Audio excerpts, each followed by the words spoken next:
Oi gente, tudo bem com vocês? Sejam muito bem-vindos ao terceiro episódio do quadro Silence Art, que eu tava com muita saudade de gravar, mas eu tava sem ideias do que trazer. Eu sei que eu tô um pouquinho atrasada, mas eu decidi fazer meio que um especial ao Dia do Los Muertos, que esse dia, pra quem não sabe, é uma data tradicional mexicana, que serve pra gente lembrar das pessoas que já se foram, só que com amor e celebrando as memórias e o vínculo que foi criado com aquela pessoa, e não lembrar de jeito nenhum dessa pessoa com tristeza. Aí eu tô até com essa maquiagem de caveira mexicana, que também é conhecido como La Catrina, e eu decidi contar 3 lendas tradicionais mexicanas. Só que antes da gente ir direto ao ponto, eu gostaria de dar um aviso prévio agora no início do vídeo, antes que surjam desinformações.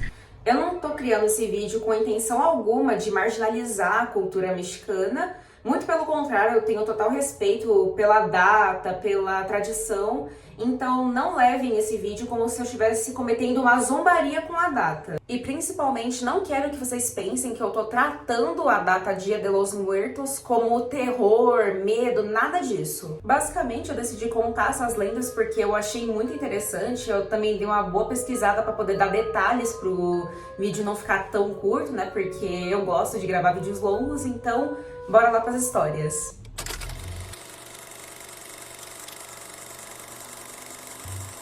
A primeira lenda eu tenho certeza que a maioria de vocês conhecem, que é a lenda da La Llorona, também traduzido para A Chorona, que essa lenda, eu acho que é uma das mais conhecidas, assim, lá do México. A origem dessa história, se eu não me engano, foi lá pro século XVI ou XVII, e teve as primeiras versões, assim, registradas lá em 1550. Mas também tem a versão mais atual, que é do século XIX ou XX, se eu não me engano. Mas eu vou contar somente a primeira versão, porque dependendo da versão que é, assim, acaba que o final é basicamente o mesmo, então fica muito repetitivo. Então eu vou contar somente a primeira versão. Dizem que há muito tempo atrás havia uma mulher que ela se chamava Maria e que ela era uma mulher indígena ou mestiça. Maria morava numa vila às margens de um rio e ela era conhecida por ser extremamente bonita, ter uma beleza encantadora. E sempre que ela passava pelos arredores ali da vila, sempre havia centenas de homens que paravam para olhar para ela. Até que um dia ela se deparou com um nobre espanhol e acabou se apaixonando por ele. Só quero dar um adendo rapidinho, gente, é que dependendo da versão, o nome do acompanhante muda.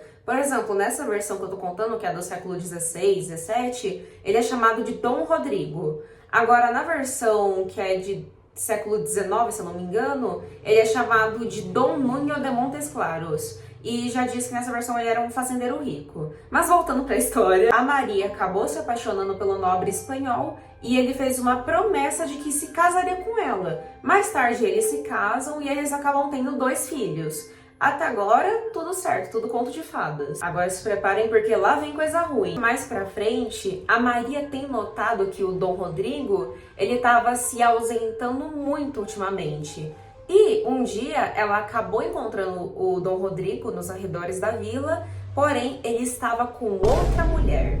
E de acordo com os rumores que circulavam ali no povoado, a amante de Dom Rodrigo era da elite. Ou seja, a sociedade elitista, eles rejeitavam especificamente relações de espanhóis com indígenas ou mestiços. E como eu disse no início da história, a Maria era uma indígena. Um outro adendo que eu queria fazer é que eu fui pesquisar se a Maria sabia que essa mulher era da elite, e parece que nessa versão ela não tinha noção necessariamente que a mulher era da elite. Parece que esses rumores circulavam somente entre o povo ali da vila. A Maria estava de fora da fofoca. Mas, de qualquer forma, a Maria ter visto que ela foi trocada, né, por outra mulher, isso fez com que ela ficasse totalmente cega pela raiva, desencadeando um certo desespero e entrando em um estado de confusão mental. Maria chegou na sua casa, pegou seus 2 filhos e levou eles até o rio da vila. E aí que ela segurou os seus filhos e afogou as crianças no rio. Percebendo a loucura que ela estava fazendo, o arrependimento vem à tona e ela tenta salvar os seus filhos. Mas infelizmente já é tarde demais. E acaba que Maria, ela ficou ali na beira do rio, chorando, se sentindo culpada, e ela acaba morrendo lá. E desde então, toda noite, na margem daquele rio, as pessoas dizem ouvir o espírito da Maria lamentando e dizendo: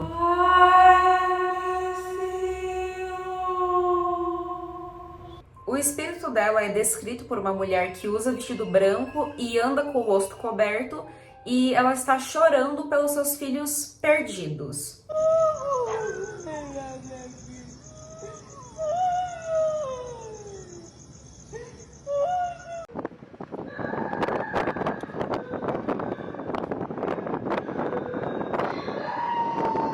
E dizem que escutar o choro dela de longe, meu amigo, você já tá lascado.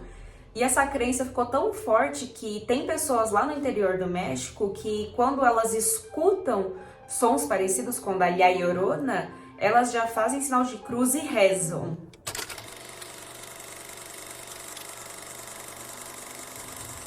Essa segunda história, aparentemente, ela também é bem conhecida, só que eu nunca tinha escutado falarem sobre ela. Aí eu fui dar uma pesquisada profunda e eu fiquei bem vidrada nela. Essa próxima história se chama La Pascualita, mas também tem pessoas que chamam de Noiva Manequim. E essa história circulou lá no norte do México, na cidade de Chihuahua, lá na década de 30, mais ou menos. Lá na cidade de Chihuahua, havia uma loja de vestidos de noiva que era uma das mais conhecidas ali da cidade. E essa loja se chama La Popular. Só que notaram que na vitrine dessa loja havia um manequim que era um tanto quanto peculiar. Porque notaram que esse manequim tinha uma pele que era muito parecida com a pele de um ser humano real, as mãos eram muito parecidas com a de um ser humano e principalmente tinha cabelos reais e olhos de vidro que tinham brilho vívido. E nas mãos do manequim você podia notar que tinha veias. E o fato que mais deixou as pessoas chocadas é que o rosto do manequim era idêntico ao da filha da dona da loja, que se chamava Pascuala Esparza. A Pascuala era conhecida por ser uma jovem bela, super gentil, e ela era filha única da proprietária. E ela tinha acabado de ficar noiva e o casamento ia ser uma grande festança na cidade. Só que, infelizmente, na véspera da cerimônia, enquanto a Pascuala experimentava vestido de noiva, ela acabou sendo picada por uma aranha viúva negra. Mas tem versões que dizem que foi por um escorpião. Aí, por conta do veneno, poucas horas depois ela já tinha falecido. A notícia de que Pascuala tinha falecido comoveu a cidade inteira. E a proprietária da loja La Popular, que era a mãe de Pascuala, ela decidiu fechar a loja por um tempo indeterminado por conta do momento de desespero. Depois de um tempo que a loja reabriu, que aí notaram o manequim que era idêntico a Pascuala e que, por sinal, ele usava o mesmo vestido que a Pascuala usaria na cerimônia dela. Alguns relatam ter visto a mãe, né, a proprietária da loja, chorando diante do manequim, como se realmente estivesse se comunicando com a própria Pascuala. E desde então, os cidadãos vivem sussurrando, dizendo que aquilo não é um manequim, é a própria Pascualita. E dizem que a mãe de Pascuala, ela embalsamou o cadáver da filha para transformá-la num manequim, porque ela acreditou que dessa forma ela continuaria viva para sempre. E dizem que durante a noite o manequim ele se movimenta sozinho e no dia seguinte ele aparece com uma posição diferente. E também tem relatos de que os olhos do manequim, eles perseguem os clientes. E também falam que quando ninguém está observando o manequim, ele pisca os olhos e movimenta o torso lentamente como se realmente estivesse respirando. E que também no outro dia o manequim aparece com um vestido diferente sem ninguém ter mexido nele. Quando a mãe de Pascuala era questionada, ela apenas dizia que Pascualita, ela estava viva para cuidar dela e cuidar da loja. E por conta dessa lenda, a loja La Popular, ela se tornou um ponto turístico lá do México. E muitas pessoas relatam que se você olhar fixamente nos olhos do manequim, ele levanta um sorriso leve. Mas diz aí, você olharia fixamente nos olhos da La Pascualita?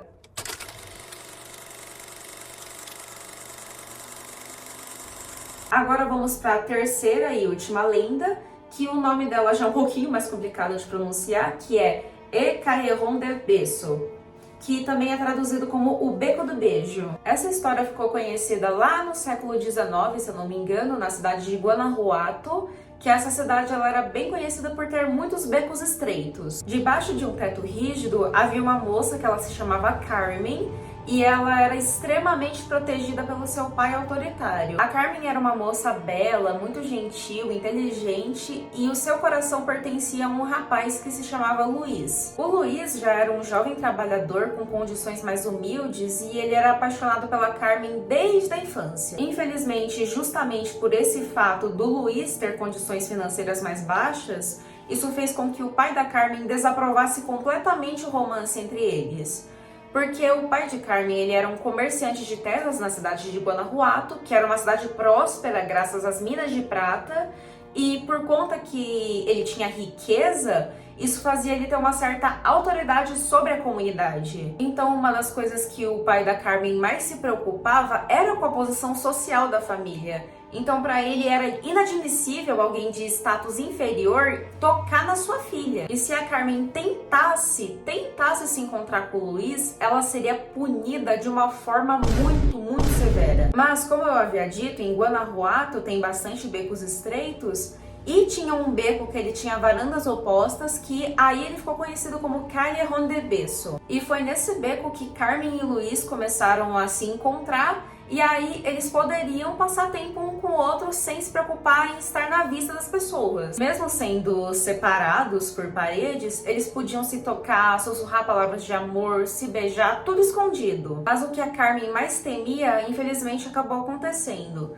Seu pai descobriu os encontros secretos e ele ficou extremamente enfurecido. E o pai dela decidiu que iria trancar a Carmen dentro do quarto e fazer com que ela tivesse um casamento arranjado com um homem rico. Só que aí a Carmen, ela decidiu fugir, correr até o beco e até o segundo andar, que era onde ficava a varanda, e tentar se estender em direção ao Luiz. Só que o Luiz, ele chegou bem no momento que a Carmen estava prestes a pular da varanda, e meio que o pai dela chega antes, determinado a separá-los.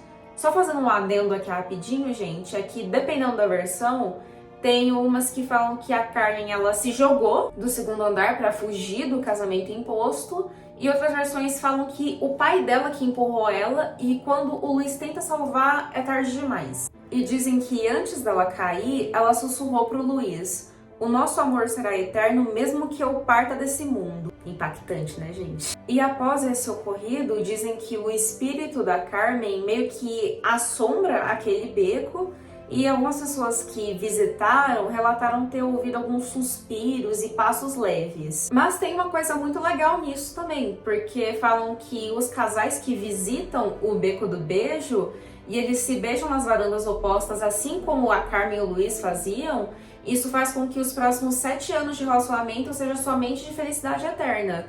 Como se o espírito da Carmen abençoasse aqueles casais que, mesmo com dificuldades, continuam arriscando a se amar. É como se aquele beco absolvesse a coragem de amar mesmo com barreiras sociais, e de uma certa forma também honrando o sacrifício da Carmen e do Luiz. Por mais que a história teve uma tragédia no final das contas, a gente precisa parar pra pensar que realmente essa história mostra que pessoas que realmente nos amam, elas arriscam de tudo pra estar do nosso lado e não estão nem aí para as barreiras sociais. Então, a próxima vez que vocês tiverem dúvida se será que fulano de tal me ama? Será que não sei quem me ama? Gente, lembrem dessa história que vocês vão matar essa dúvida na hora. Eu espero que vocês tenham gostado do vídeo, da maquiagem também, que eu vou ficar devendo o tutorial pra vocês, porque se eu fosse gravar o tutorial, fosse gravar esse vídeo, ia ficar muito pesado pro meu celular e eu não tenho memória pra isso.